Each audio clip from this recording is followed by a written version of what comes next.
I know he hit me with some clean ass shots, but like to this day, I don't know how.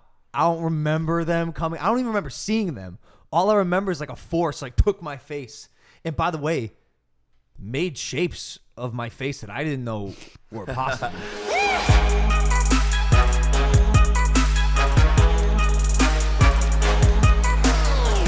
All right, we're rolling. Oh man. I mean, what can you say? You know, what can you do at a time like this? Make a podcast. Yeah, good shot. Welcome back to Impaulsive, guys, the #1 podcast in the world. Another remote shoot. We're back in Puerto Rico. Welcome back. I'm here with my co-hosts, Mike Malak and George Janko. Hey. Don't you ever call me Mike Malak. Nah, they're somewhere, I would assume. But yeah, welcome back to Impaulsive, the #1 podcast in the world. Thank you guys for listening, viewing, and subscribing. If you're not subscribed, please subscribe. It's going to be a long journey. Like, I'm going to be doing this podcast probably for the rest of my life. And, you know, my life thus far has been pretty crazy. And I'm can only imagine what the future is going to look like. So it's a journey. Join me. Join us. And let me waste your time and tell you about some bullshit that happened this past weekend. Yeah. I fought Floyd Mayweather. Did you see it? I was there, and if you can't tell, my voice is gone because I was screaming my ass off. I know. I heard you. You know, you're the only person I heard in the ring. In the ring, swear. Wow. I didn't even hear. I think I heard Milton once say, you know, get a 1-2, and he just wasn't willing to sacrifice his voice. Bro, he's older, dude. Like, his voice is withered. I can project my shit. Like, I was on Disney Channel, I could project. That makes sense. Also, you're my brother, so your voice like stands out. And I told you this after the fight. Your advice comes from the perspective of a boxer. Like, I want to break this down for everyone to really like understand the intricacies of an event of this magnitude. Both, is that my bird? Just whistling out there. I put him outside so he wouldn't whistle. He's loving it. Now he's calling in all the female birds from the neighborhood. Can someone go put a towel on him or something? So he thinks it's nighttime? Yeah. Falls asleep? No, I swear to God, it's an off switch. That's amazing. I swear to God. You put a towel over his cage, he shuts night. up. But yeah, no, there's a lot that went into this fight. And as a creator, I find it super fascinating. The dynamic here, and I'm hopping back and forth, mind you, throughout all of this, from like creator to boxer to marketer to entrepreneur, and it's like a fascinating dynamic trying to balance all of it. Like, bro, I was up till 1:30 a.m. the night before, worrying about posting the final like I'm fighting Floyd Mayweather video before the biggest event of my life. Dude, I was doing the same thing. Like, and you're posting ads. And by the way, one of our sponsors, Rain Total Body Fuel, which is sitting right in front of me, didn't get a lot of love. They were my water bottle, and Showtime didn't cut to the corner as much as they expected. So we're gonna shout them out here. Rain Total Body Fuel. These guys are amazing. A lot of BCAAs, electrolytes in this drink. Natural caffeine, no sugar. It's a all-in-one fitness-focused beverage. On social media is at Rain Body Fuel. The link for that is in the description. Delicious, gets me through my fight and energizes me. So check them out, Rain. Thank you. I love you guys. I'd appreciate it if you'd also enjoy perhaps sponsoring me for the next fight, which I gotta find out. Like, that's where do I begin, dude? Where do I start? There's a lot to talk about in this episode.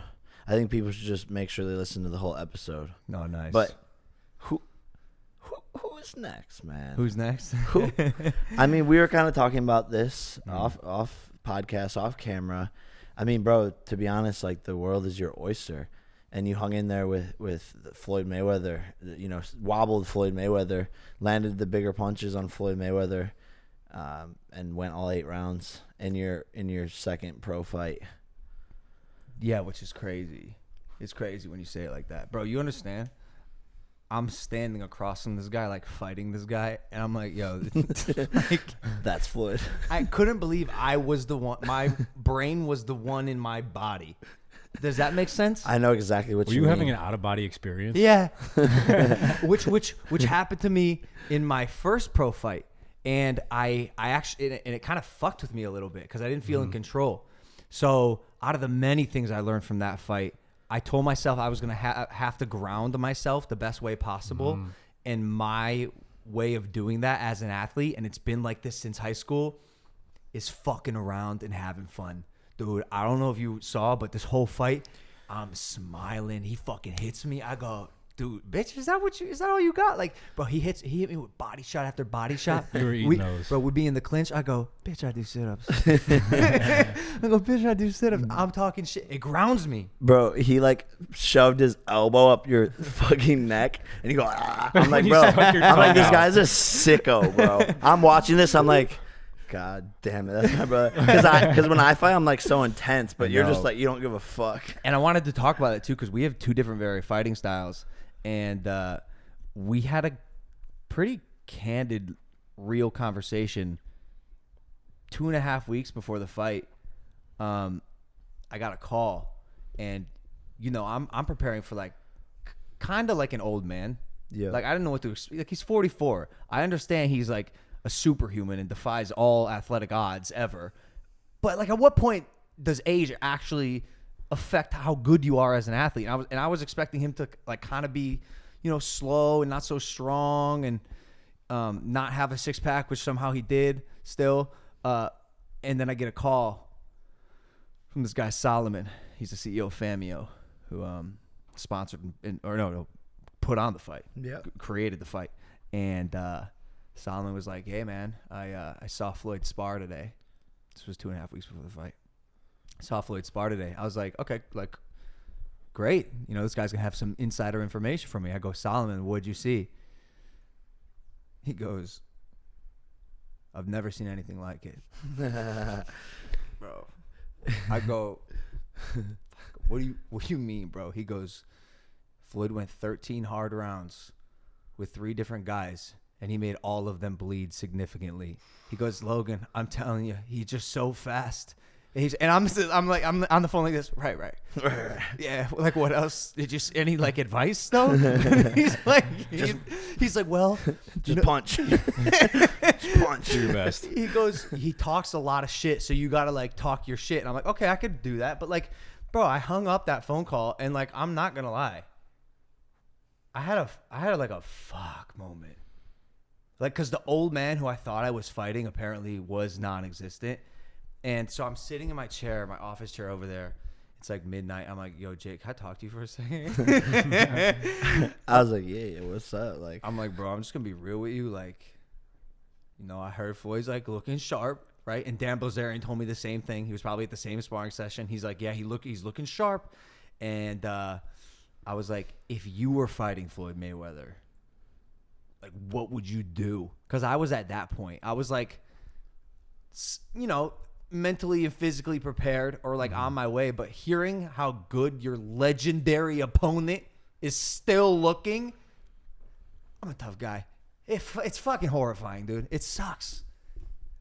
And we had a candid conversation, and I think it was the first time we like just like spoke about fighting. Yeah, like the possibility of and what it means. Yeah, and how like everything is on the line. But especially for us, like if you know you went all 8 rounds with him, and like people were still making memes. Dog. Like imagine if one of us gets knocked out, like the world would be so happy. Like it'll just Earth will smile. like just because that's what people want. They want to see that happen because we're not, you know, boxers, or they don't want to respect us as boxers. And so we had a conversation about this, and I was like, Logan, like I feel like I was sort of like talking you off that ledge. I was like, bro, like who gives a fuck? Like just go in there.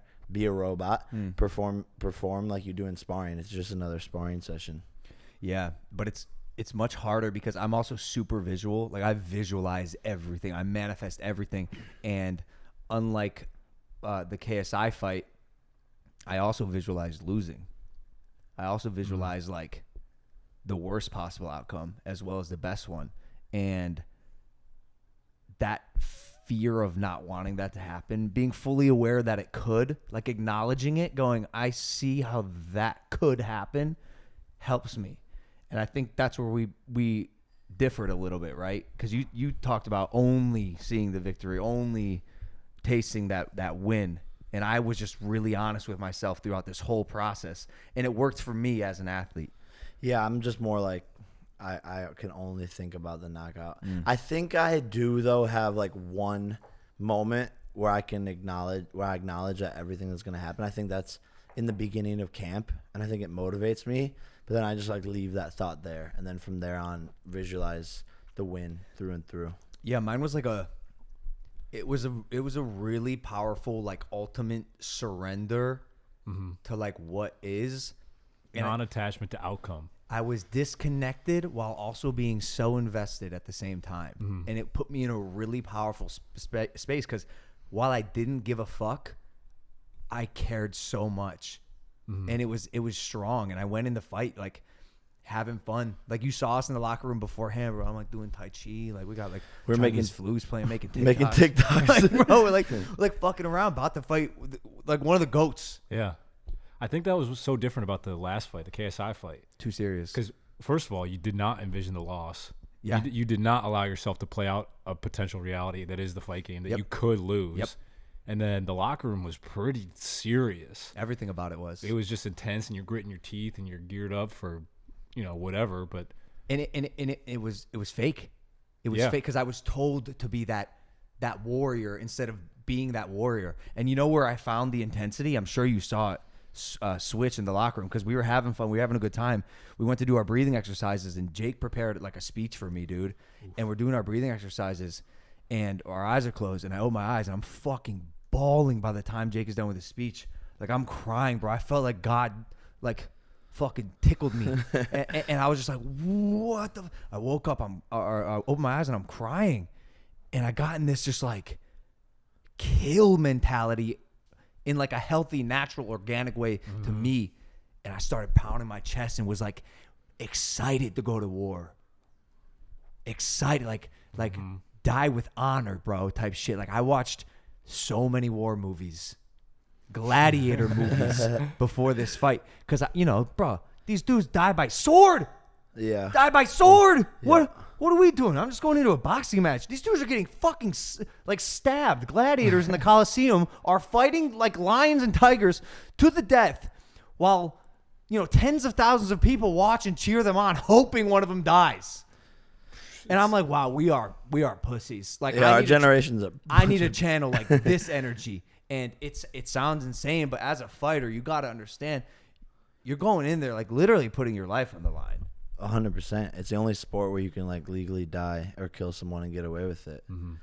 And so, as crazy as it sounds, boxing is the modern day version of gladiators. And so you have to have that warrior mentality, like you're saying, and charging up your body like that. That's why those warriors, the Spartans, all these tribes, they have chants and stuff that they do as a ritual put you in a trance, to put you into that frame of mind. And once you're there, the mind is a powerful tool, and you're just ready. And this is the moment you visualized. And I saw that switch flip, and I was like, bro, I felt the energy in the room. Like you were saying, like God tickled you. Like there was energy or something in that room, and I believe in all of that and commanding that and charging you up, and everyone's sending you that love and that power. All that shit adds up, because when the going gets tough in the ring and you maybe want to quit, or your adrenaline's pumping, or you get hit with a good shot, you just go back to that place and you're like, I cannot give up. It was such a powerful space. And I noted that I definitely didn't even get close to that in my first fight. Like I walked into this fight as healthy mentally and physically as possible. I told Jeff right before it started, I go, Jeff, we're in the ring. I go, if there was ever a day where I was going to beat Floyd Mayweather, it's today. That's right now. Feeling like $1 million fucking dollars, bro. Didn't wake up and sneeze 3 times. Started off my day right. People love that tweet, by the way. That's crazy, crazy. But like, yo, it's jokes, but also when you fight a healthy fight, world of a difference. So different. My first fight against Gib, I was sick, fever. I remember you had the sniffles and your voice was. Yep. Second fight with Nate Robinson, broken nose. And then when I fought Ben, I was like, I'm gonna kill this guy because I just feel so good right now. Yeah. Yeah, it's hard, man. We interrupt this program to bring you another word from our sponsors. Ladies and gentlemen, stop right there. I want to tell you about a great product. Our body needs electrolytes. You may or may not know that, but it does. And when we sweat, fast diet, or just live everyday lives, we lose them, leading to headaches, muscle cramps, and weakness. We need them replaced. But maybe we don't want a sugary sports drink to do the job. We're here to tell you about LMNT, the healthy alternative to sugary electrolyte drinks. Each grab and go stick pack replaces essential electrolytes with no sugar, no coloring, no artificial ingredients, or any other junk. We all know the popular electrolyte drinks, and they're packed with sugar, and this is the version that's actually good for you. It's a great way to support your health and fitness lifestyle, strength training, recovery, or keto diet. In fact, LMNT is the exclusive hydration partner to Team USA weightlifting and many Olympic athletes. They have amazing flavors like citrus, watermelon, orange, and raspberry. As a member of the community, LMNT has a very special offer. You can get your free LMNT sample pack by going to drinkelement.com/Logan. Each sample pack contains 7 packets, each with different flavors. To get your free sample pack today, go to drinkelement.com/Logan. Just pay shipping. Drinkelement.com/Logan. The link is also in the description. Back to the program. And I learned so much about that fight. Like fighting Floyd Mayweather, like one of the GOATs, just like in the short, like the 24 minutes I had in the ring with him, I learned so much about boxing. It was a masterclass. And I'm not happy with my performance as a boxer, bro. I looked like shit. Like that was, which is good, I think, because when my opponents in the future go back and watch tape, that's like not how I box. I had to amend for Floyd Mayweather, who, by the way, has every style in the book. He exhibited like 3 different mastered techniques and styles in one fight. Yeah. and I'm like switching as it goes on and just kind of catering to him. And I knew I was going to have to make it a dog fight, like use my weight, use my strength, tag him a fucking couple times so he knows that this motherfucker is not to be messed with. Like respect my right hand and chill, champ, chill. And I got lucky not lucky because I was throwing, but in the first round, I got him with a good shot. Yeah, and he had to respect you from there on out. From there on out, and I think that's why I was able to go all 8. But bro, this is where you need to give yourself more credit, because that unorthodox style that you brought into the ring, and it's just different, and he had never seen that, and that's what you needed to do to make it rough, make it almost like a street fight in many ways. He's used to the straight punches and the this and that. He's done that a million times, but when a 200-pound Ohioan is coming at him doing all sorts of weird shit, bro, that's what made you fucking do so good. Yeah. You know? But that's not how I like fight, bro. It's not, but you are like unorthodox by nature. I've seen you do better, but for sure. But bro, like I can only imagine you're in there. He's switching his styles. He's got all these dirty little tricks. He's doing all this weird stuff. His head movement's so good. You're like, damn, like I don't know. I don't have an answer for all of this. I have a weird ability, and I knew this going into the fight, to freeze and sort of neutralize even my best sparring partners. And I realized it when in practice one day, we had our sparring partners spar each other. Looks nothing like when they were sparring me. I don't know what it is about my style, but like they go at it. They're like brawling almost. Yeah, I saw that. I was there for that day as well. Yeah, it was weird. And yeah, when you fight them, it's like more of a tame fight. It's more of like a chess match, you know, and you're getting shots off on them. Then you put them in there together. The sparring partners were teeing off on each other. I think it's because you don't realize how much power you actually have. And so when you hit these people, they're like, oh shit, I don't want to get hit with that again. So they have to fight more carefully. They always tell me that. Yeah. They always tell me. And I'm still, unfortunately, this is one of the things I'm working on. Just too reserved with this. Yeah, you need to throw your right hand more. I know. Bro, with Floyd, I mean, you've heard it. We knew it. But let me like tell you, being in the ring with Floyd Mayweather, this man is hard to hit. This man is hard to hit. Bro, I'm long. And I got him with a couple good jabs, bro. There's one picture. Still, he's looking way up at the same. And I was able to get him with a few jabs. And every time I hit him, my confidence went, oh, he's just a man. Right? Someone told me after the fight, they go, even a God King can bleed. And I'm like, yeah, dude. Whoa. Like, he was gushing blood out of his. I busted his lip. His lip. My chest puffs out a little. I'm like, yo, like I can do it. He's a human. Granted, tough ass fucking guy. That's also one of the things I learned from him, bro. Tough guy. I busted his ear. Like, I busted his ear, bro. He got out of there quick, I think, because he had to get it checked out. And I seen the doctor, like, fucking. You think he ruptured his eardrum? I don't know if he ruptured it, but I fucked his ear up. Like, I know I did. I heard from behind the scenes. And guess what? In the fight, I didn't know. And he kept coming at me. Tough guy, bro. I got him with some shots, and he just, like, his pressure and just, like, relentlessness to just keep coming was, like, admirable. I mean, he's 50, you know? Yeah, I know. But, It's like, There's a reason why. I know. But It's just, like. It's like when you experience it firsthand. But you did too. I mean, how many body shots did you eat? How many times did you get hit in the face and then keep moving? So Yeah, you got hit, bro. You got hit. Yeah. But, I mean, that's what people respect. Like, I think no one expected you to have a chin like you have a chin. Yeah. And I know because I see it. And you say it in interviews. You're like, I like to get hit. It motivates me. I start to fight more. And when you say that, people just think you're trying to sell the fight. But I know that you mean that because I'm the same way. Yeah. And I'm like, bro, like it just makes you go harder. Like, yeah, we're fucking fighting. Yeah. You got hit with some clean shots. Clean, Like, so clean. And by the way, bro, after the fight, I'm thinking back. You know, as a boxer, you're like reviewing your performance, and I still have yet to watch the fight. But I'm thinking back, I'm like, I know he hit me with some clean ass shots, but like to this day, I don't know how. I don't remember them coming. I don't even remember seeing them. All I remember is like a force like took my face. And by the way, made shapes of my face that I didn't know were possible. The human face is mushy. It can't bend. And I'm the ugliest fighter probably in the history of ever. Bro, there's not one like good pick where I'm like looking good. I look like a moron in every single pick. Some of these stills, like Caleb, throw some stills on the screen here, bro, of me just like pizza face. He got me with a hook once. My nose is like still in the same spot, but my face isn't. I got like a cut in my lip. And then he got me with a couple good uppercuts, and I just never was able to tell where the punches were coming from. Sometimes he missed some big hooks, and every time I dodged him, I remember thinking, oh, this is where his age is coming into play. He's a little slower than I have to imagine he was. You started to get his timing. Yeah.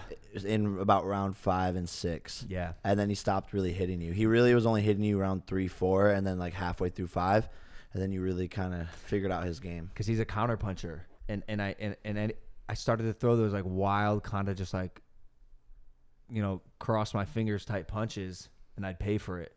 And so I got a little more strategic with like, you know, how to do it. And bro, when I tell you I was talking shit in the ring, like I talk shit when I fight in sparring sessions and shit. I've never talked more shit to anyone in my life. Or let me amend that. I've never talked to anyone in my life. I'm having conversations with him, dude, and he's not responding, right? He, like, yeah. What were you saying? Bro, we're in there. So after that barrage in the first round, which something came over me, dude. Like I hit him with a right, and he dropped a little bit. And in my head, I go, I think I just got him in a sensitive spot. And I heard you, he's hurt. I will go, bet. Bro, I saw his knees, bro. Yeah, exactly. His knees dropped down an inch. It's like a little squat that bingo, you do. a little, like it's like out for a split second. You have to know what to look for. I thought I did. He said he's hurt. I go, fuck, unload the clip. No skill. Like we just. I love that. That made it so exciting, bro. And when it happened, I'm in my head going, mind you, I'm swinging. I'm like, I think I just wobbled the greatest fighter of all time. But we've been doing this for 2.5 minutes. What the fuck? He hit him with the uppercut, and I, like every 1 in 5 punches. It was a 25 punch barrage. I counted.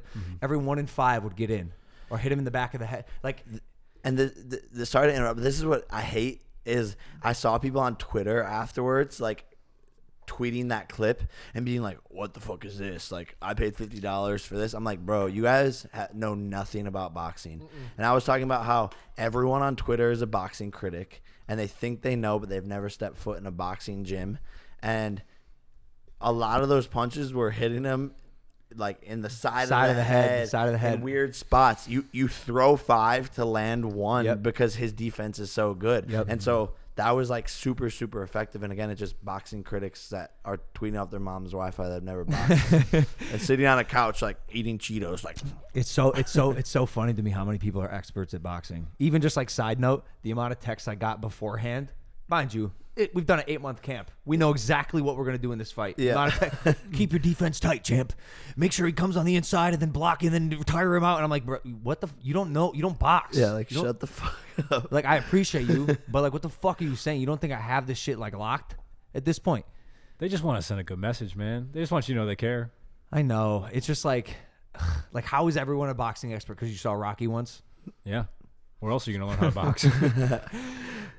But yeah, I threw that barrage in the first round, and he had to respect that I came to fucking fight, bro. And I went back to my corner and I told Milt, in the video on my Instagram, you can see it. I go, man, I'm gonna beat this guy. And I felt good. And then round 2 started, round 3 started. He started to come back a little bit, and we knew this was gonna happen because he did it in the Conor fight. Hands up, becomes a pressure fighter. This is the first style shift I saw. Went from kind of gauging as like a computer. That's what he does, right? He's a fucking computer athlete. Yep. Clocking my movements, what I do, which is hard because I'm a unathletic athletic person, and so like I don't even know what the fuck I'm doing. But he put his hands up and started walking forward, and that was his best moment of the fight. That's when he got some of his real clean shots. And every time he would, bro, like we know this again. I have a chin. I look at him. I go, nope. I go, champ, is that all you got? Champ. Second round, I go, and I just got that barrage on him. I go, fake fighter, huh? What happened to that? What happened to me being a fake fighter, baby? And I'm looking at him right now. Talk your shit. Talking my fucking shit, bro. He only said one thing to me during the whole fight, though. I threw a big right. Mm-hmm. I missed. He said, nope. And I was like on him, and I said, almost. And He's got to be thinking like, this kid's a fucking idiot. yeah, like you had to have gotten in his head, bro. Like, to be honest, Absolutely. like every other fighter he's ever fought is like so serious and like a world champion, not having fun. They're just doing all their like little combos and shit. Like, you're just toying with him, which is what he would do to other people. Yeah. And that like reverse mindset, he's got to just been like, bro, this kid is tough. He's hitting me. He's talking shit. What the fuck is going on? This guy? No, bro, I'm the dude who's like, if I'm getting like fucked up by a group of dudes, like I'm talking shit on the way down, getting my ass like you with Gotcha Hat. Yeah. Plus, I'm getting beat up by Floyd security guards. I'm like, Gotcha Hat, bro. Just on some dumb shit. But yeah, bro, that was a lot of fun. And man, fighting him again, just like some of the other shit that I learned. Bro, I'm down by his hip once. I mean, besides the whole fight. I'm the best hugger in boxing. No one hugs. Someone tweeted, No one hugs better than me. Someone tweeted, I wish my mom hugged me as much as Logan hugged Bro, the memes. There's one. I'm hugging Floyd. It says, Floyd, stop. This isn't you. Right? I was just like embracing him. But yeah, I was hugging him. Or no, I was down by his hip once. And bro, I feel his glove come around my face on the far side of the referee. Motherfucker covers my mouth. Ooh. Bro, he covers my mouth with it. He opens his glove and covers my mouth. And I'm in my mind, I'm like, it's suffocating me. Fuck. Bro, in my head, I'm like, holy fucking shit. This is like one of those old school boxing tricks that you like hear about. And I missed a breath. I got up. Whoa. That was crazy. And I'm sure he's got 1,000 of those up his sleeve. You can wear sleeves in boxing? Okay, I see what you're saying. That's the type of shit, you know, that the all-time greats. Like, I was talking to Holyfield, actually the morning of your fight. Yeah. We had a training session, and he was like, yeah, if I throw my biggest punch and I land it on my opponent and they like don't go down or whatever, he's like, I'll look at the ground and like act like I slipped so that they think I didn't throw my biggest punch or that I hit him that hard and it was a slip. It was only 75%. I'm like, bro, all of these tricks, like that's Yeah. what comes with that, like years and years and years of doing this. Yeah, absolutely. I had a feeling people would ask me before the fight. I don't know if anyone saw these interviews. Like, yo, what do you think is going to happen? And I said a couple times, I was like, I have a prediction. I'm not going to say it. Like my friends know and shit. And my prediction was that I was going to go all 8. Like my honest prediction, we have it on our videos and shit, was that it was going to go 8. And I was selling the knockout. And by the way, like almost maybe kind of happened. And it was definitely possible, right? But statistically, like he's never been knocked down, like an actual, like a legitimate knockdown. Only once. Because he fucked up his hand. Yeah. And like stopped because Yeah. he needed a second. Like no legitimate knockdown. So like statistically, bro, it was like unlikely. But I felt like it was gonna go. I felt like it was gonna go all 8. And it did, because I knew that'd be considered like kind of a win. And Bro. the fact that I was able to land, I landed on, bro. Like we fought, and everyone was making so much fun of me. It's a fight. No, like we fucking fought, bro. 10-ounce gloves, no headgear. 10-ounce gloves. No. Someone's gonna. Someone's gonna get. We interrupt this program for another word from our sponsors. But first, before the sponsorship, in connection with the sponsorship, a word from our partner, George.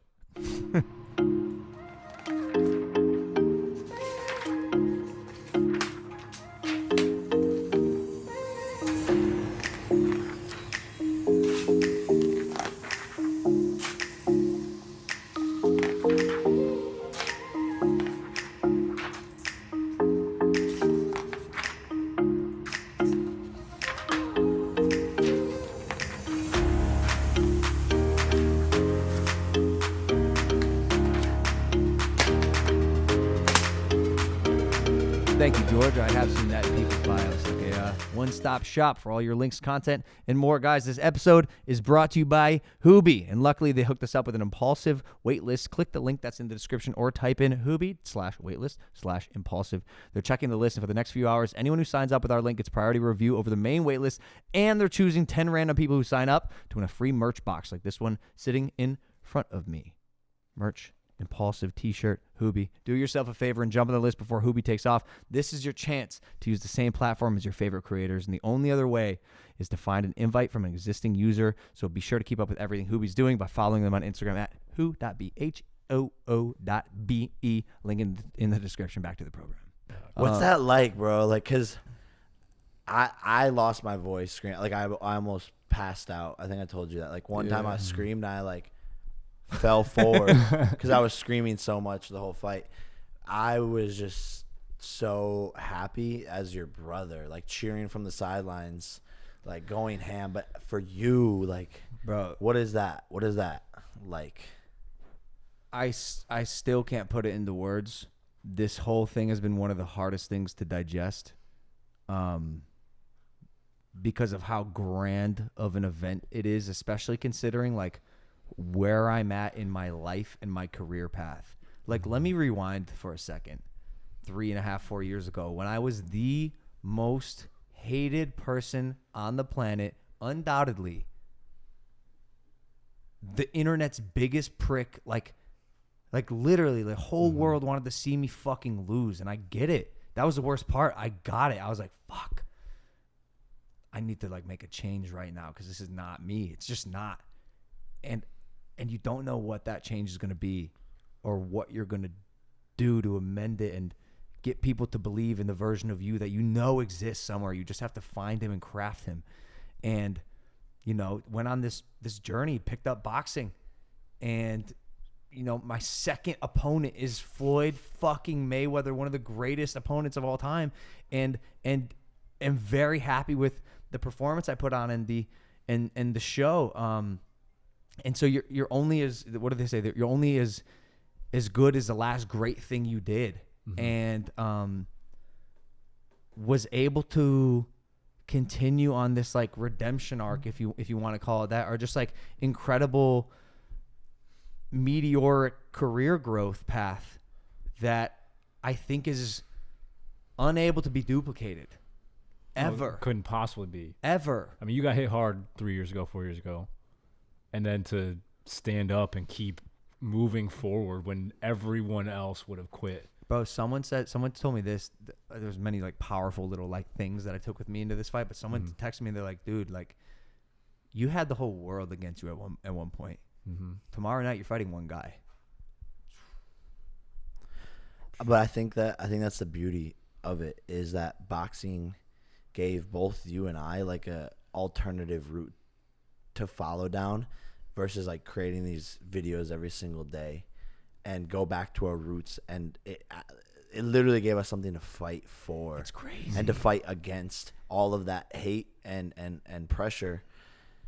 And it's like it's a movie, bro. It's like I watch these boxing movies and they all pretty much follow the same thing. Like, you know, come from nothing or come from a hard place or a bad place or whatever it is. And boxing takes people out of that hole. And I'm like, how did my life end up a boxing movie? It's weird. It's weird, dude.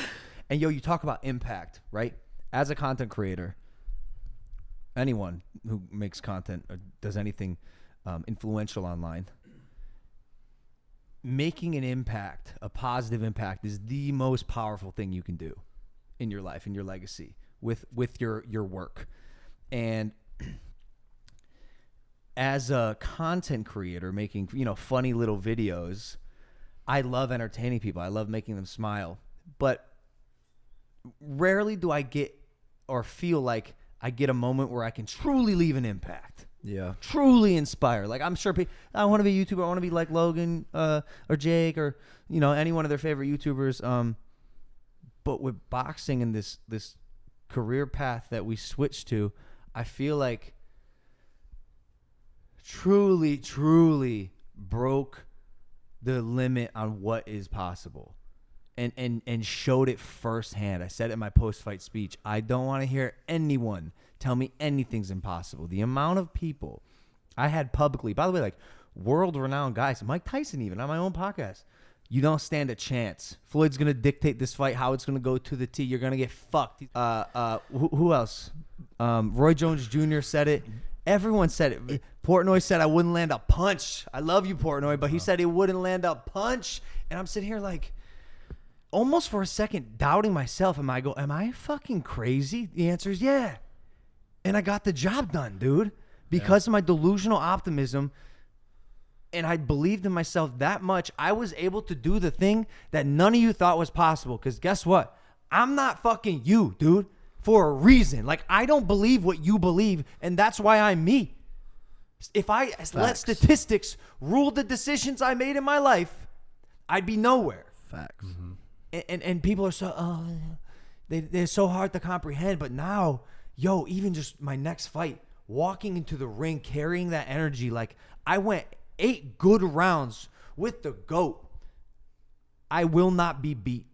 Let me repeat that. I will not be beat. And the next fight I have, I promise, will be a brutal, vicious knockout. Boxing, as you know, probably 85% mental. And the mental hurdles that I was able to jump by doing what I just did last weekend, and you can only do by doing and achieving and completing a circumstance of that magnitude, will carry with me forever. And it's powerful, dude. And I have so much like just pent up, like I just know what it takes, dude. And I did it once. So now I'm going to do it again and again and again and again. And the confidence keeps building and building and building, and the experience keeps on building and building and building. And in their defense, though, with like these Mike Tyson, Roy Jones guys, they don't see you spar. They don't see the work that you put in. So a lot of people, and this is everyone in America or just the world, is they have to like see it in front of them to see that it's real.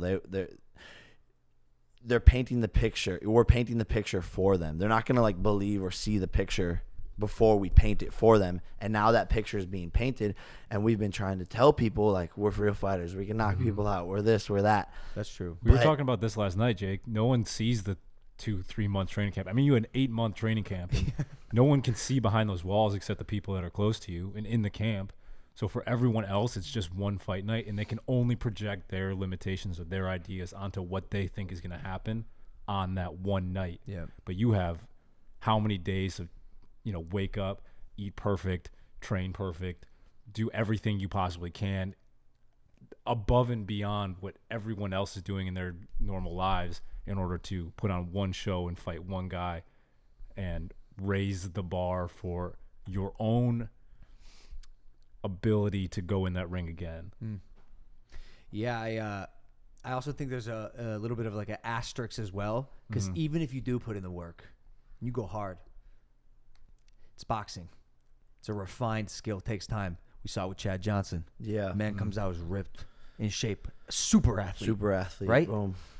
Can't box. Yeah. Right? Gets knocked down, in the fourth round? Fourth round. I talked to him afterwards. I was like, how'd you feel, bro? He goes, dude, I'm in incredible shape.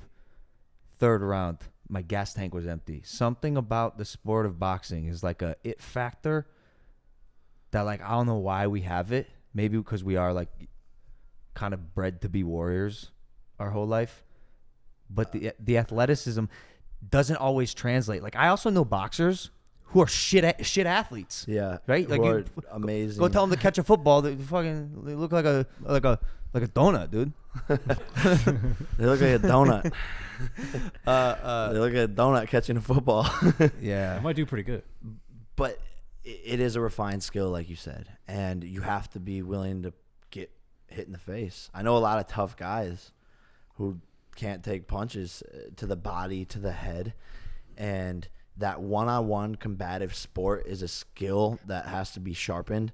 And I think where we have a lot of experience is wrestling, like having over 150, 200 wrestling matches. Sure. Bro, I was talking about this with my friends. I'm like, I was more nervous to go wrestle in front of my high school with the little singlet on, you know, your dick's hanging out. You're just going through puberty. The girl you like in high school is up in the stands. Like, you know, you're not as confident in yourself. You're so right. And you have to go out and wrestle in front of your parents, in front of your principal. Like, bro, that was more of a mental thing for me. And since going through that a bunch of 100 times to the point where I like got confident as a wrestler in a one-on-one sport, and I've lost in wrestling, so like I know what that feeling's like as well. The boxing now is like is easy to me. Like, just go in the locker room, I just go out there, have fun, and knock someone out, bro. I get more nervous for your fights. Like my fights, I don't even care. Likewise. I'm just like playing the music. We're making jokes, like having fun, just sitting there on my phone. Like Heart rate didn't spike once before fighting Floyd. Not once. I was waiting for it. Never did. Your fight? Terrified. Yeah. Against Ben Askren. Yeah, fucking. Bro, you're fighting Tyron fucking Woodley. Yeah. I just seen a video of him hitting pads the other day. I was like, same Ben Askren. Yeah, he's pretty beefy. He's sharp. He's strong. He has knockout power. He's a 5-time UFC champion. Has been in there with, you know, the best people in the game, and by the way, has beaten a lot of them. And he's a natural striker. I watch his knockout clips, and I'm like, here we go. You're going to war this time. Seriously. Yeah. And I love it because it's like, again, I want to challenge myself and step up that level of competition and prove to people, yeah, this guy is Tyron Woodley, and he's super strong and blah, blah, blah, and athletic. And let me tell you something, because I'm always going to be real with you, you know? And like I told you right after, I'm like, yo, Tyron's a fucking dog. Yep. He's a dog, bro. Yep. But on the flip side, on the positive side, his age will affect him. Yep. 100%. Floyd's 44, and everyone's wondering, when's Father Time going to affect the specimen that is Floyd Mayweather?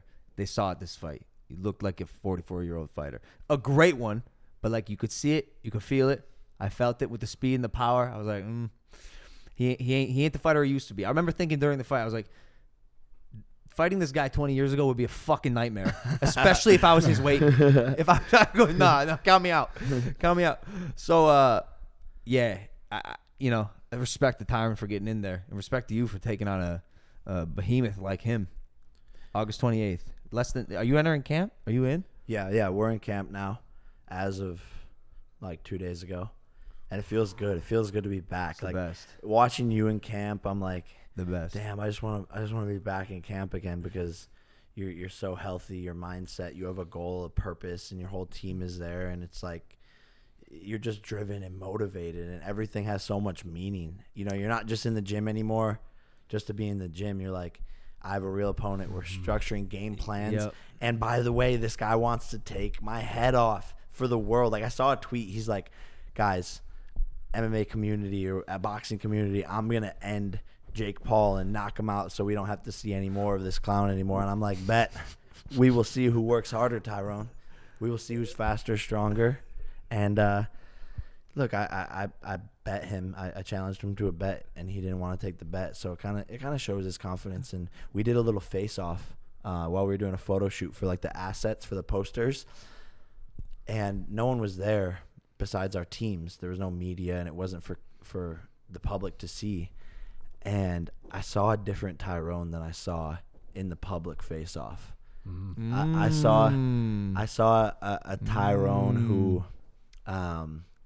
sort of looked me in my face and in my eyes and saw me with my shirt off, and I'm pretty sure he was wearing lifts in his shoes in the public face-off, because when we faced off for the second time, much shorter guy, and we were about the same weight. He's beefy, he's thick. He's thick. So we're both gonna be cutting down to like 190. But I just saw a guy who was like,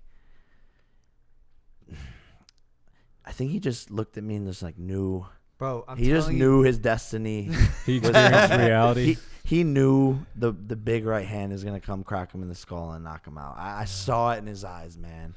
I saw it deep down in, bro, in wait his till soul. wait till he feels it for the first time. I said this in the last podcast. There's a moment these fighters have in sparring, in the matches, whatever, where the fucking clown YouTuber hits them a little harder than they expected, a little faster than they expected, times you a little more strategically than you thought they would, and you're like, fuck. My life is about to be over if I lose to this fucking guy. And the moment that thought enters your mind, you lose. Public humiliation, man.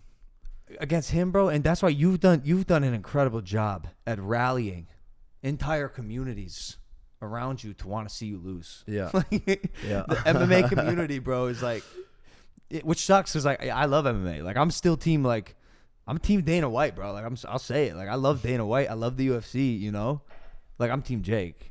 Obviously. No, I know what you mean. I'm team Jake first, but like. Oh, like Dana, like let me get maybe a UFC fight one day, you know, and you're like, nah, fuck everything, fuck everyone. I hate. Just because it's more fun to me. Like the internet's boring. I purposely want to piss these people off. I mean, look at the highest paid fighter of all time is Floyd, and he was more hated than he was loved. Someone was telling me this today.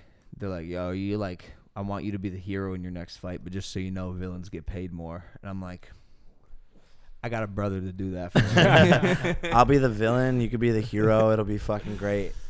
But we'll both secretly be on the same team. You're wearing the shirt right now. Angel with devil horns. Another word from our sponsors. Good sleep is the ultimate game changer. I just went through training camp. I took my sleep very seriously. Trust me, I can attest. We are here to tell you about the Pod Pro from 8 Sleep. The Pod Pro by 8 Sleep is the most advanced sleep solution on the market for thermoregulation. It's going to give you your best sleep because it regulates temperature throughout the night. Science suggests that there is not one universal sleep temperature for deep sleep, and this system pairs dynamic cooling and heating with biometric tracking and comes in the form of both a mattress or a cover you can put on your existing mattress. The average mattress actually absorbs your body heat, giving you those nasty night sweats and causing restlessness. Who wants that? Not me. The temperature of your Pod Pro will adjust each side of the bed based on your sleep stages, biometric, and bedroom temperature, reacting intelligently to create the optimal sleeping environment. So it's essentially a smart mattress. The result, 8 Sleep users fall asleep up to 32% faster, reduce sleep interruptions by 40%, and get overall more restful sleep. The Pod Pro is trusted by many pro athletes to fuel optimal athletic performance, as well as high-powered CEOs and overall high performers who want to get sleep fit. If you want better sleep than ever before, go to 8sleep.com/Logan to check out the Pod Pro and save $200 at checkout using promo code Logan. Link in description. Back to the program. Can I tell you something that motivated me for this fight? A couple things motivated me for this fight. And I don't think I told you this yet, but definitely when you started John with Floyd a little bit and he seemed to have shifted his focus towards you a little bit, and I did not want to get like made an example of and have him beat me and then take on you and then possibly have him beat you and have him be the guy who beat both the Pauls. Like I don't like that narrative at all. And during this fight, I'm thinking about like the amount of mental energy we've put into this over the past 8 months, being told like, this is the date, this is the date, this is the date. Oh, we're changing this. It's going to be in this city, XYZ. Like it was a fucking roller coaster of a ride. And it felt like my moment. I worked so hard for this. I was patient. You've had 2 fights?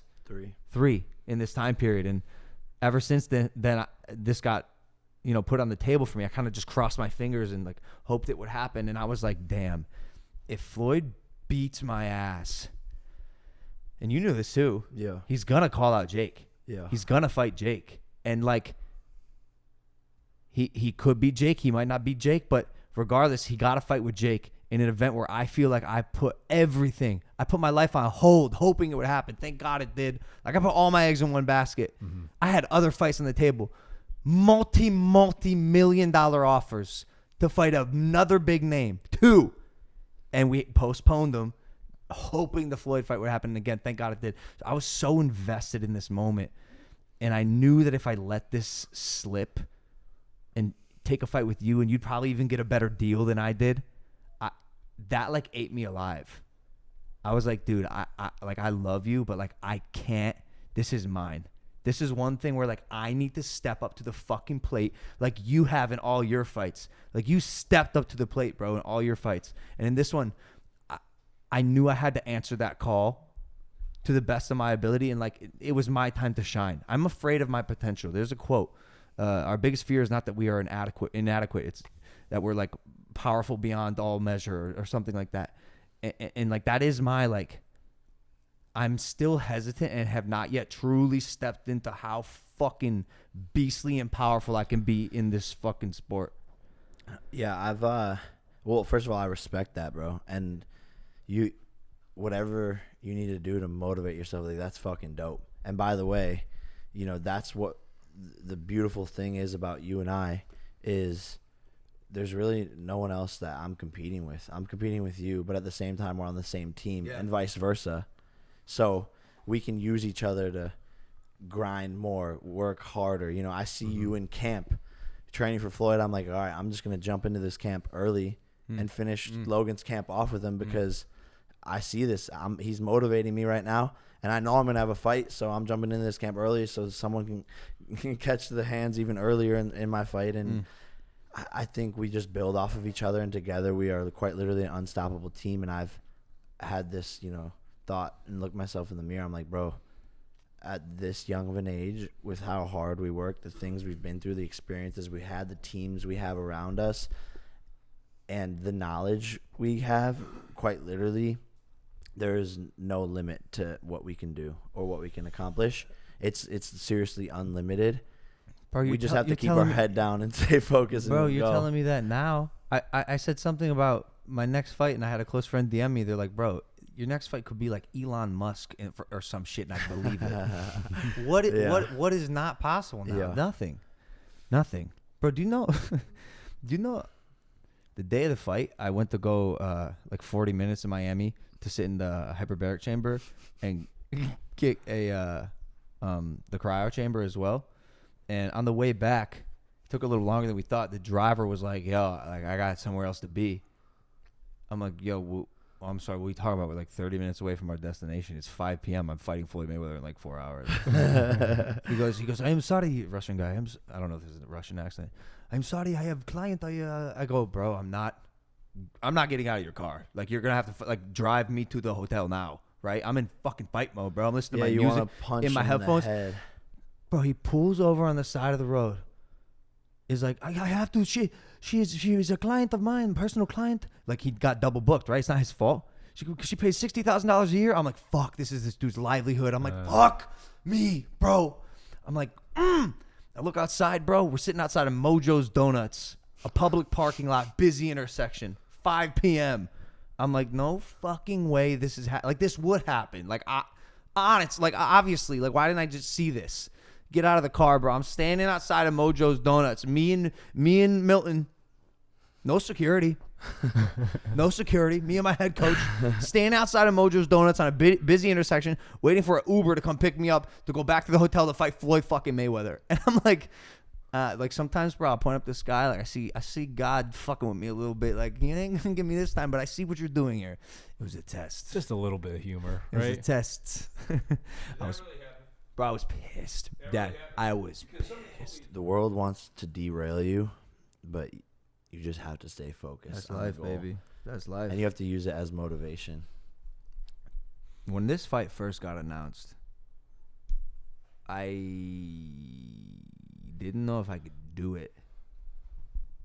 Like really, like from the inception of Jeff saying, "Yo, would you ever fight Floyd Mayweather?" And I'm like, "Yeah," because it's exciting, right? But then when it like actually came to fruition, I'm like, "How the fuck am I gonna do this? This guy's the GOAT. How am I gonna fucking beat this guy?" And I had a couple people reach out. Like, I'm still a human, right? I'm not weak, but I'm vulnerable. Mm-hmm. And I'm not invincible. And I know that. And as mentally tough as I am, I'm always trying to be honest with myself. Mm-hmm. And so I'm like, fuck, just like everyone else. I'm like, this is going to be next to impossible. How do I do it? And I had a couple people reach out when the fight first got announced who, like, said certain things or, like, made an impact on me that I, like, remember vividly. One of the stories I'm gonna say for Joe Rogan's podcast, I promised myself this, but do you know who David Cho is? So you just announced that you're doing Joe Rogan's podcast? No. One day. Oh. No. You heard that, Joe? Honestly, one day. Joe, please. I'll see you one day.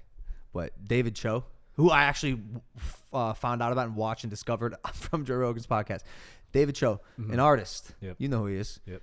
He's, I guess his biggest thing, or that you might know him for, is he's the artist who painted the mural on the Facebook HQ, and he's like, yo, this is $60,000, and the Napster guy was like, okay, I could pay you that $60K or give you shares in this brand new company called Facebook. He's like, I'll take the shares. Cashed out for like $150 million. And by the way, the most fascinating, inspirational, like, oracle of a human being I've ever seen in my life. I watched his entire Joe Rogan podcast like 4 times. Never heard of this guy in my life, right? Connected with him on Instagram. I was like, bro, you're incredible. Made me a Charizard costume that I wore into my box break. Like, we just stayed connected. And before the fight, when it got announced, everyone, social media, he's gonna get his fucking ass kicked, whatever. People are texting me like, yeah, good luck. You do really think you can beat this guy, whatever? I get one text from David Cho. You will win. I printed that shit out, stuck it on the mirror, and every day I'm like, yo, this dude, like, he's clearly got some, like, otherworldly, like, foresight, and it meant a lot to me. And, like, even, like, Joe Rogan and Cam Haynes talked about it. And they're like, yo, I'm betting on the one punch knockout Logan. And just hearing these, like, little bits of motivation amongst all the hatred and noise and people telling me that I can't do something, it meant a lot. Like, it really did affect me. Like, have you ever heard the inverse of that? I can't remember who said it, but in a crowd of 1,000, there's one person booing you, and that one person stands out the most. But this is kind of the reverse of this. This is, and maybe in this a crowd, is crowd of 1 million. There's one person that's sending you a good luck. And I think part of my gift is that I'm able to trick my mind into filtering all the stuff I don't agree with out. I go, I don't agree with you. Even just like people ask me, how do I deal with haters? My response has always been like, oh, so if someone's like, yo, Logan, you're a piece of shit, I go, okay. Do I believe that? No, I don't believe that. Like, is the sky blue? Yes, the sky blue is blue. These are both facts. Sky's blue. I'm not a piece of shit. These are facts to me. So, like, it doesn't even make it past the thing. Like, I consider it. Yeah. Am I a piece of shit? No.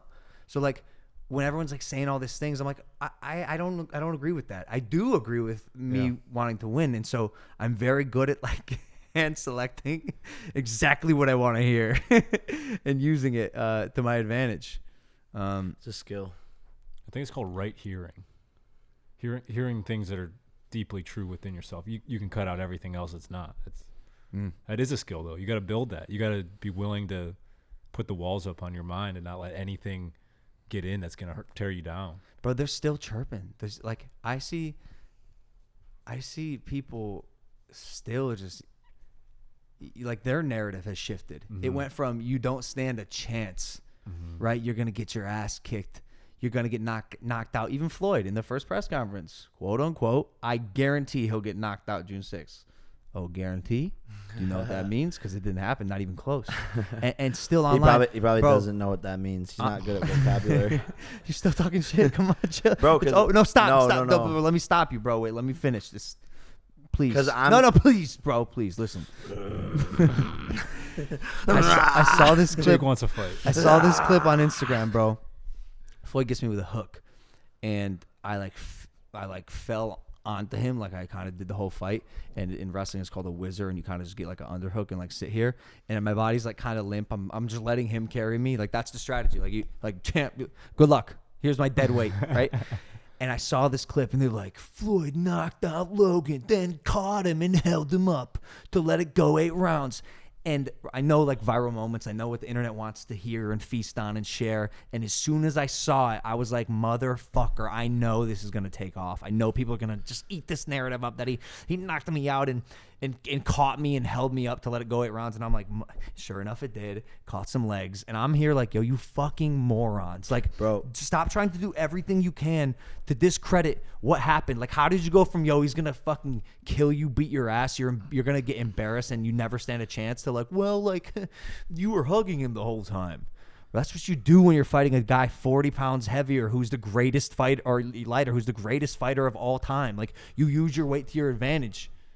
Every little thing. Everything. That when I watched that video, because I know exactly which one you're talking about, not only did I lose more faith in humanity, but I thought the same thing. I'm like, bro, like people are just fucking stupid. And it's a problem in our generation, a bigger problem, where anything can be posted or tweeted about or made a TikTok of, and without seeing whether it's true or not or having any actual facts, people believe it because someone else said it. It's like sheep, and there's like a sheepdog just it's crazy. hoarding the sheep or whatever. Like, I also seen Floyd Mayweather after the fight, and it's like, a picture of him like looking up and smiling, and then me after the fight, and I'm kind of like, my eyes are red and whatever, and I'm like, yo, but what happened to like when I'm screaming like, Miami, I fucking love you? Like, where's that picture, dude? Like, the headline hunters. It's so easy to put 2 pictures next to each other and totally ruin one person and build one other person up. Which I get, and I don't mind. That it's a strategy, and I've used it to my advantage as well. And everyone who listens to this podcast knows it takes like a semi-evolved person who's like slightly more conscious than the average human to be like, there might be a bit more context to this than this headline above this fucking meme page.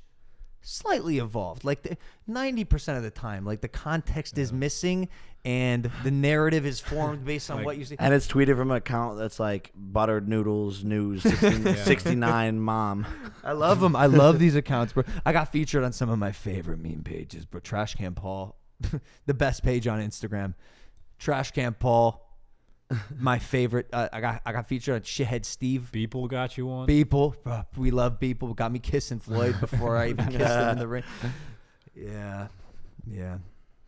But among the many things I think that we're doing for this sport, as fun as it is, one of my favorite is, and you started this narrative, fighter pay. Fighter pay. I didn't even realize. Bro, this is the most important thing that I think we need, me and you. Yeah. We need to drive it down everyone's throats, mainly Dana White and mainly the promoters, because it is the most unfair thing. And I've been talking about it for quite some time now, even since before the Ben Askren fight. And I just don't understand it. And I see how much work these fighters have to put in and how hard this sport is and how unforgiving it is. You are only as good as your last fight. And Dana White's like, if you lose, sorry, buddy. Like, you're still signed to all these fights, and I can pay you $15,000. Yeah. And it's like working for clout. It's hard. And it's hard, too, because, like, if you don't have that commercial personality, I'll call it, like a McGregor, and you're just a beast-ass fighter, you didn't lose, but it's much harder for you. Kamaru Usman's a good example. One of the best. Doesn't really have a super commercial personality, right? Like, he Like one of the best fighters. Commercial or developed? Commercial. Like he doesn't sell as many pay-per-views as he should because people aren't super invested in him.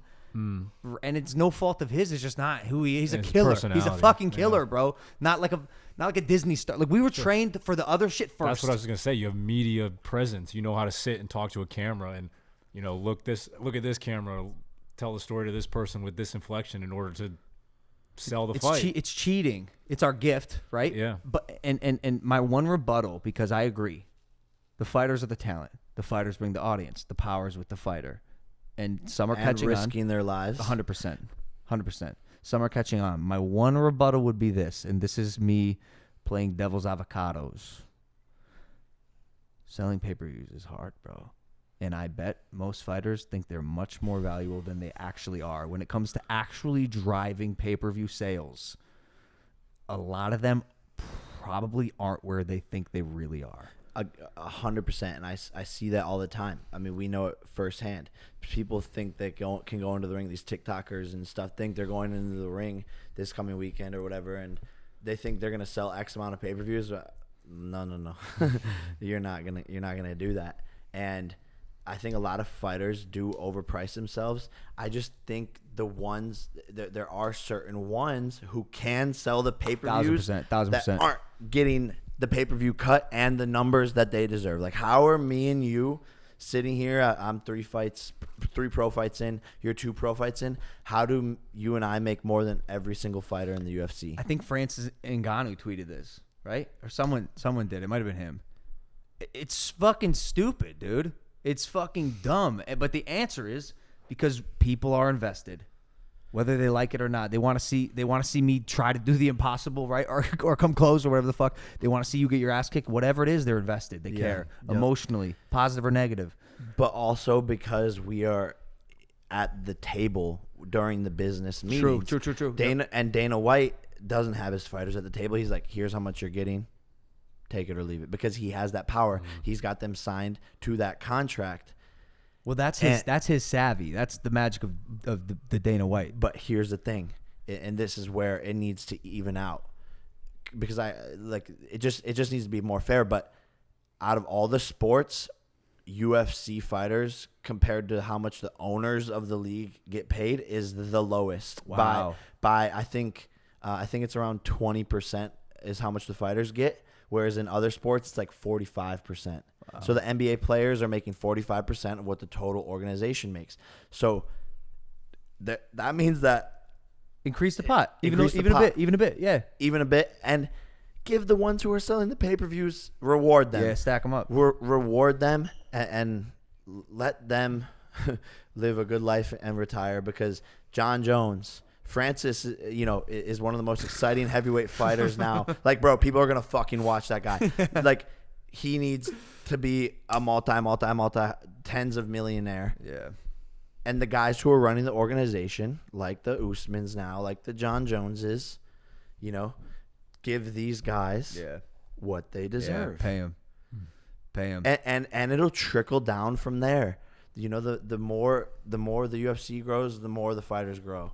The more the fighter, as he's stepping up in the ranks, then he should be getting paid. But even, you look at like Chris Weidman, who goes in and snaps his leg. Like, what happens in that scenario? Because in the NBA, they're guaranteed a certain amount of money. Yeah, they still get paid. Fuck? In the UFC, they're not. There's no guarantee you have to go in there and fight to get paid. Oh my God.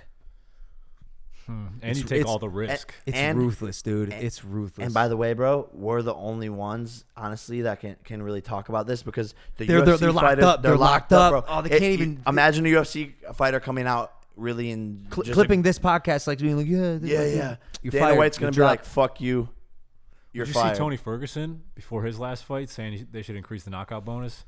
I did see that. Whatever the bonus was, it went from 50 to 75K. But even then, it's like.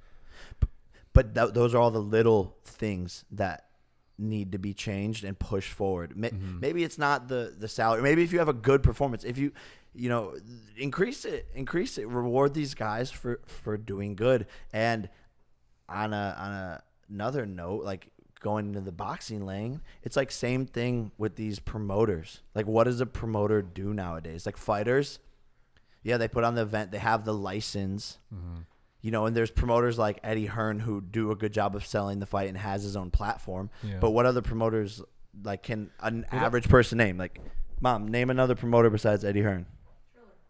No, that they're not promoters. That's like it's a tech company. So there's no, your average person can't name name another promoter. And now it's up to the fighters, in my opinion, to learn content, to learn media presence, and to learn how to to sell their own fights. We've been doing that shit our whole life. It is so hard. Okay, well, Ryan's gotten close. Ryan Garcia. Yeah, because he's doing it. Yeah.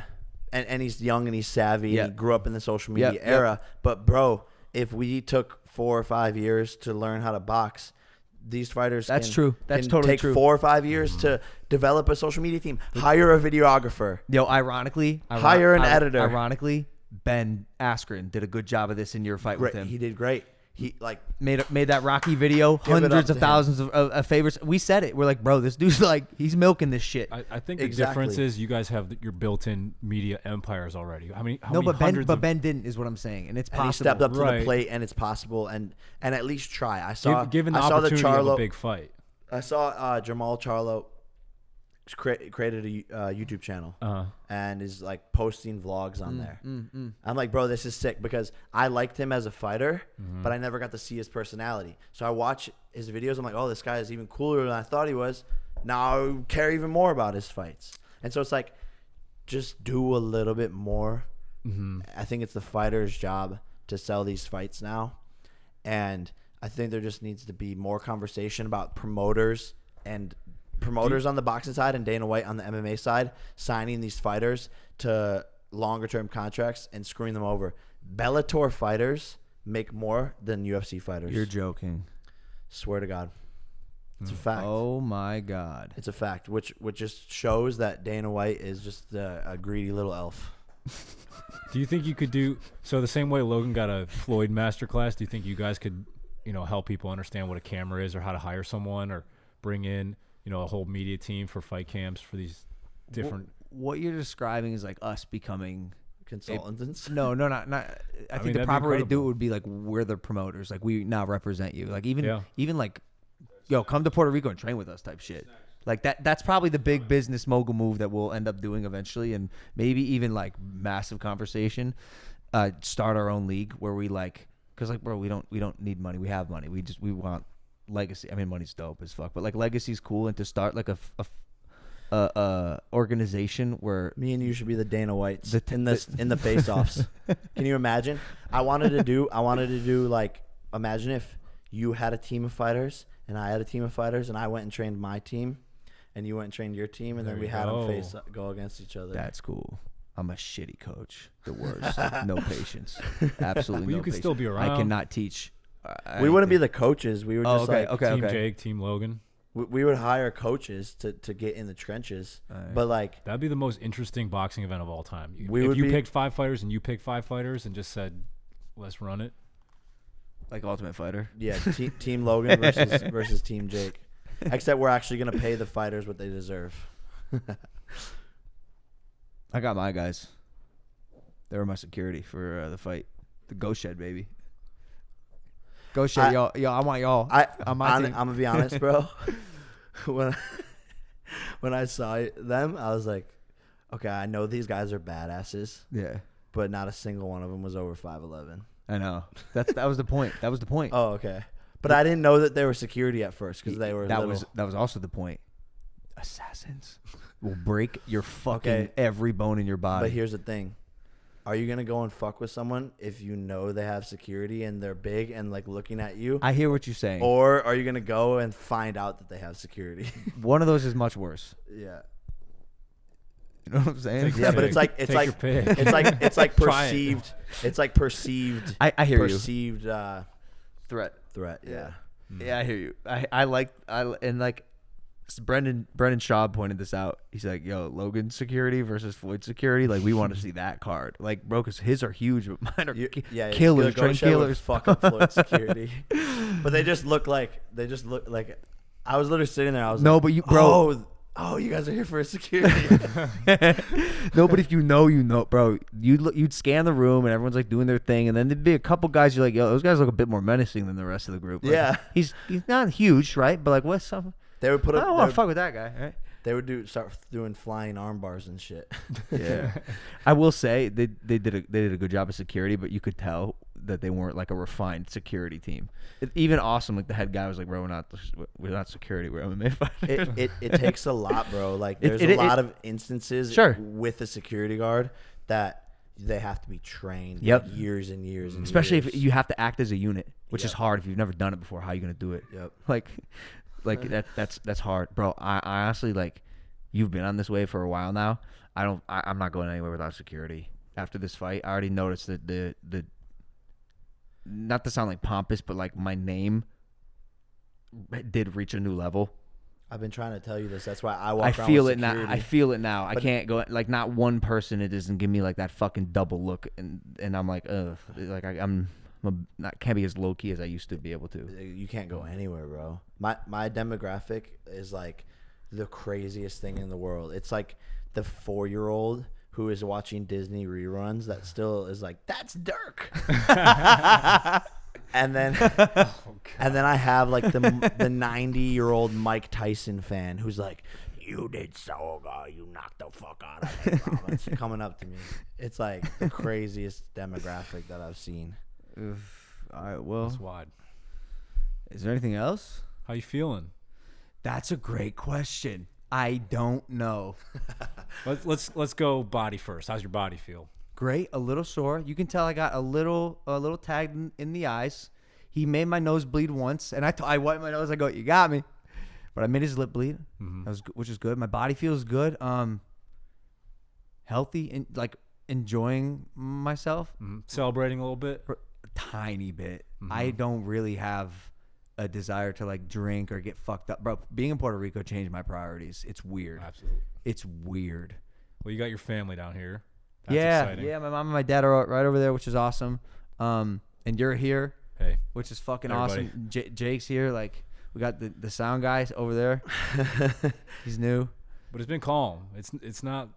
I don't want it, bro. I was sitting at the after party in Miami, and I'm like, damn, I don't know how much I really want to be here. Just like everyone's like kind of just fucking drunk, and like I don't want to really talk to anyone. I don't know if it's like my age or like this last camp changed me, or like being in Puerto Rico. Like I don't mind being. I'm just like focused. I got different priorities now.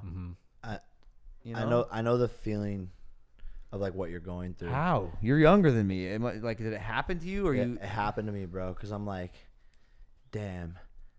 Now I can eat whatever, like I can do and eat whatever I want. Like I mean, cheesecake, like, bro. No, cheesecake. Like that. Like that's literally. I'm talking about figuratively. You're sitting there after the fight, and you're like, you're looking up at the sky, and you're like, I can go to space right now, and you can do whatever you want. So why, as a smart individual who is young, hungry, and successful with all this knowledge, you don't want to slow down.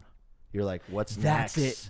You're like, I need more. So you just want to start eating more, bro. Crazy momentum right now. Jake and I, we've been joking. You've all heard it around the house. We're like, more fights. More fights. We need more fights. Wish I could clone myself and put on more fights. As fast as we can get these deals done, I'm doing them. People are scared to sign the papers, man. They don't want to take you on. It's so funny because now I'm literally like, I've been asking like, who's next, and it's. I don't know if I have an answer. Like, if y'all want to see me fight someone or have someone in mind, like, let me know. The cream of the crop will rise to the top. I think someone will pop up that will make it an undeniable decision. Okay. If anybody out there wants it, everyone wants it. But sometimes it does help when they publicly put it out there. Yeah. So I'll be your promoter. I have a young fighter here named Logan Paul. If you want to fucking fight him, call him out, baby. Call him out. Call me out. Let me know. We're looking at the applications. Let me know. All ages, all sizes. Like, Someone mentioned Mike Tyson. Like how funny is it? Like one great at a time, or is that like you can only fight one and then on to the next? Yeah, I don't know. He's pretty mean, man. He pieced some people up. You ever see what he did to people? This is what they said about Floyd. My lawyer mentioned it, and he's like, no, Tyson will rip your head off. You don't stand a chance. I'm like, bro, I just went through all this. You can't tell me I can't beat Mike Tyson. Bro, he's old. Dude, but if he punches you, your skull will... I don't think so. I don't think so. You know who's got a higher bone density than you? Mike Tyson. I was telling Mac, I got a high bone. I'm in like the highest percentile of bone density. You probably are too. Yeah. Doc said y'all are super dense. That's so true. He said you could hit me with a baseball bat and the bat would break. Don't get any ideas. Because then you'll have a broken baseball bat. Because you're gonna break your bat. But yeah, I don't know. It's what next? What now? Real quick, bro. I'm proud of my outfit that I wore and my walkout. I'm biased, but that was one of the coolest walkouts. What about the chain? That's why. It's part of it. Bro, I walked out to The Greatest Showman. Okay? Not like some fucking heavy rap song. The Greatest Showman, bro. Hugh Jackman belting From Now On. Anthemic, like, chorus, whatever. And it means so much to me because, like, I relate to that, right? Yeah. I want. Do people to be know the how much showman. you love that movie? No, I don't think so. It's my favorite movie. Yeah. And the soundtrack is incredible. Like, I'm a fucking nerd. Like, obviously, like I had That a cracks fucking me up. Pokemon card around my neck. That is a $1 million card. Like I said this. Like it's a $1 million card. That's a flex. There's only 3 in the world. The chain was your idea. The diamond chain, which cost $40,000 for a custom made chain to fit a fucking BGS 10, a Beckett 10, first edition Charizard. It was just funny because like the way Floyd walked out, like he thought he was so cool with like the performances and like the rapper had all of his chains on, and like your chain is just literally 4 times as much. A fucking Pokemon card. Dude, Pokemon's a flex. I'm proud of that card. I swear to God, ever since I got it graded a 10, my life has been on a meteoric rise. We've been talking about momentum. Momentum, the most powerful force in the universe. You said you. What do you want to talk about? How you got that graded, or? No, I'm going to. I have a YouTube video. That's like, yeah. I commented you harnessed the power of Charizard to beat Floyd, aka Ditto. Bro, he is Ditto. He was changing into so many different things. It's hard to hit him with a jab. That's what he said about me. It's hard to hit him with a jab. He said I'm better than he expected. Exceed expectations, look, baby. all right. Exceed fucking expectations. But here's what people don't want to talk about is that's what he's saying publicly. You got him to the point where he said he's better than I thought publicly. So what is he saying behind closed doors? You know how slick he is and smart with what he says.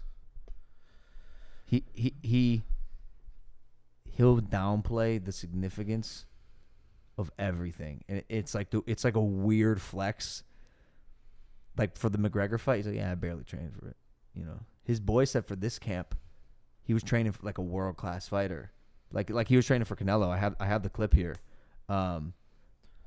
He goes, "Yo, you would think he's training for a world title fight," and I think that happened after the gotcha hat moment. It did because you pissed him off. Look. Looking sharper than he did when he saw for Conor McGregor. It looked like he's training harder than he did for Conor McGregor. It looks like he's training for a legit fighter. He looked like he was really training like the Canelo fight. Like, bro, you would really think he about to fight for a world title. I'm hearing this. I'm like, bet, let's fucking go. And bro, this Conor conversation's funny too. What's the stat? Conor got TKO'd in 10th round. 10th round, but I think I landed more punches that. Either I landed more punches than Conor did, or Floyd hit Conor more than me, or one of them. Either way, you did better than Conor McGregor against Floyd Mayweather. And I saw a lot of people posting the stats, like the side-by-side punching stats. He outpunched. No. Pause. It made you look like you didn't do as good as people thought, right? But in the Jake Paul versus Nate Robinson fight, when they posted the side-by-side stats, the stats said that he hit me like 8 times and that I only hit him 4 times. So, bro, fuck those fucking stats. Whoever's counting that shit's a fucking idiot. Nate Robinson didn't hit me once, and I hit him dozens of times and knocked him down to the ground 3 times. So how could I have only hit him 4 times? Just 4 punches. Like, that is weird. Yeah, that's what I'm saying. who's Like, counting the bro, stats? when people, this is why I go back to, if you've never been in the ring, never boxed, please just don't talk about boxing. But it's fun because everyone wants to be the expert. Where I landed 100 more punches, I threw 100 more punches than Floyd. I was more active, was throwing. He only landed 15 more than me. What, 2 per round? Again, says the guy who is, who knows what is, who's counting that. Again, Facts. I guess Nate Robinson hit me 8 times. No, you did not. Yeah. No. Crazy, bro. It's wild, and I'm glad I have this lens, literally, an ability to shift from boxer to podcast host and like articulate what it's really like getting in the ring with Floyd Mayweather. Because when I was preparing for him, I'm wondering, like, part of my curiosity going in was, and I said this to Milt before the fight, I go, let's see how good this guy really is. Like, let's see how good he really, like, one of the greatest athletes ever. And I've been one-on-one with super athletes. Dominic Abonator, who's wrestling for Israel now. Like, I went into that fight or the match in districts, the championship, like 40-0, dude. Yeah. And so is he, right? Undefeated. But in my head, I go, there's levels to this shit. And everyone knows this kid's at the top. Beat my ass, pin me. The only person to pin me senior year. And it was the first time I was like, okay, there really are levels to this shit. When you're dealing with super athletes, it's different. And so in my head, I'm like, am I going to go into this fight and have a similar experience to Dominic Abonator where I'm like, I know I'm a very good athlete, right? I'm good enough to be 40, I'm good enough to like beat up everyone in sparring. But when you're dealing with an athlete of that caliber, am I going to be shocked and overwhelmed by how good he is? And that's what I think everyone was expecting. The asterisk would be, it's a fight, baby. It's boxing, right? Your muscles are great. Your endurance is great, but it's a fight. And the heart plays a lot more in this particular sport than in probably most sports. How much fight do you have in you? And if you're willing to bring that shit, like round four, homie puts his hands up, pressure fight, right? Starts walking towards me, making me throw, trying to get me tired. Landed some punches, some good counter shots. Go back to my corner. Milt goes, how you feeling? I'm tired. Tired, bro.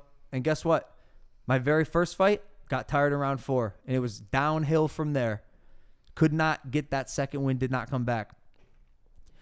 Round 5 happened. Notice my second win picking up, which it did in sparring. Every single time in sparring. Round 4, I dip. 5, 6, 7, 8. I go back up stronger than when I started. Yeah. And I felt that coming back, and I'm like, this is fantastic. Like, rely on your training. Rely on your training and what we've been trained to do, and it happened exactly like it did in training. 5, 6, 7. I go 7. I'm like, I'm going to beat this fucking guy. Like, I got this in the bag. And you got to be careful with that information. What? I don't know. Just telling people what happens in your fights. And no, I don't care. That's what I'm saying. I'm glad I can like say this because like, try to formulate a game plan. Like, there's only so much information on both of you as far as boxing, professional boxing matches go. How many tapes can they watch of Jake? Yeah, I haven't done shit. No, that's why it's. You have like how much? Less than combined 5 minutes of professional fight time. Yeah. Like, there's not much to watch. So no one knows what to expect ever from either of you. And I'm sitting here like telling them my game plan. I hear you, bro, but like attempt to formulate a game plan. You're gonna fucking panic when it's not going your way, and you.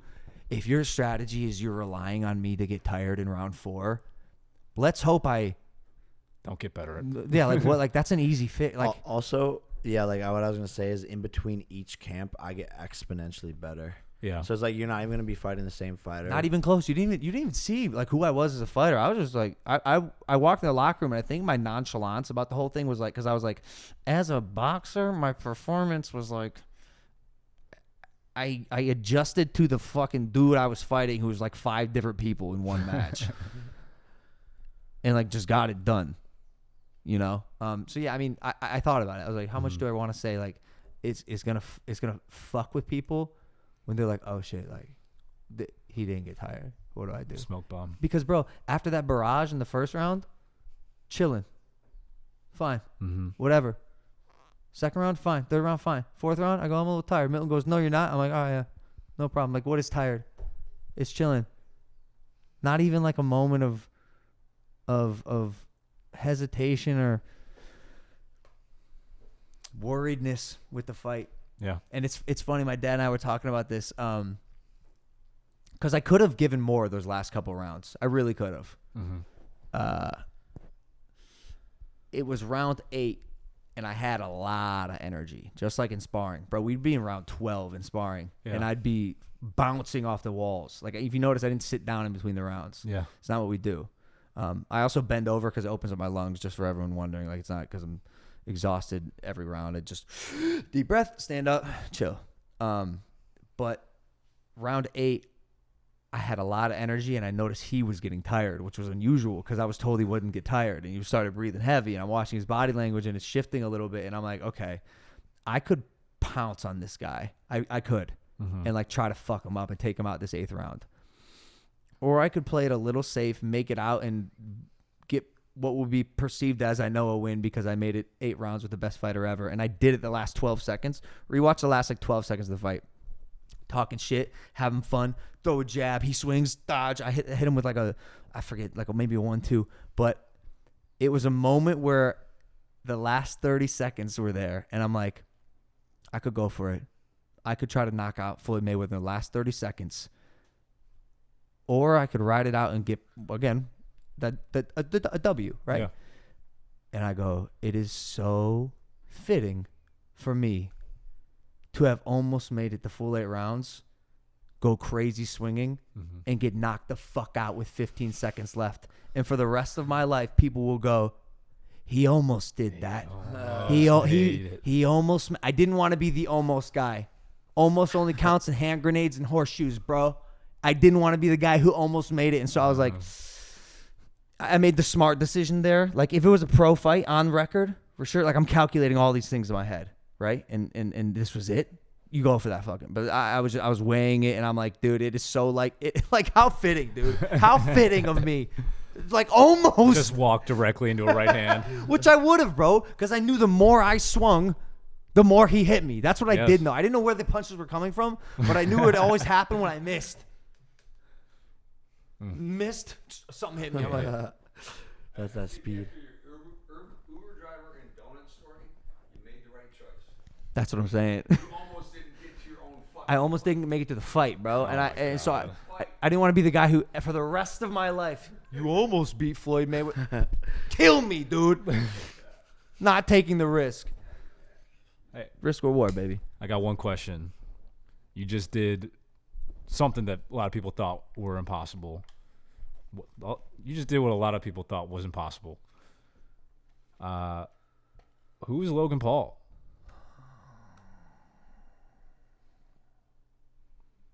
When? Right now.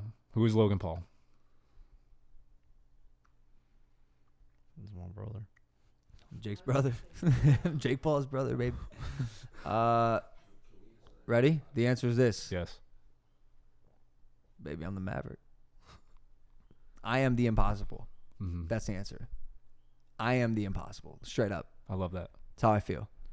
I always will be. Always have been, always will be. I didn't know I always had been. Mm-hmm. Now I know. Now I fucking know. Proven. And guess what? I'm going to prove it again, too. When I beat Mike Tyson. Nah, I love Mike. We love Mike. All right, that's it. Anything else? I love you guys. Thanks for listening to this episode of Impaulsive. Post-fight, one of the greatest moments of my life. Thank you guys for riding this crazy, crazy journey. And comment if I should be the new Impaulsive host. Yeah, we got to figure out what is going to happen moving forward. We're still figuring it out. Obviously, with me not being in camp, the show will resume. Caleb's here on the cameras, and so the team is kind of fragmented right now. We'll figure it out. So if you're not subscribed, hit that subscribe button. We love you guys, and we'll see you next time. Bye.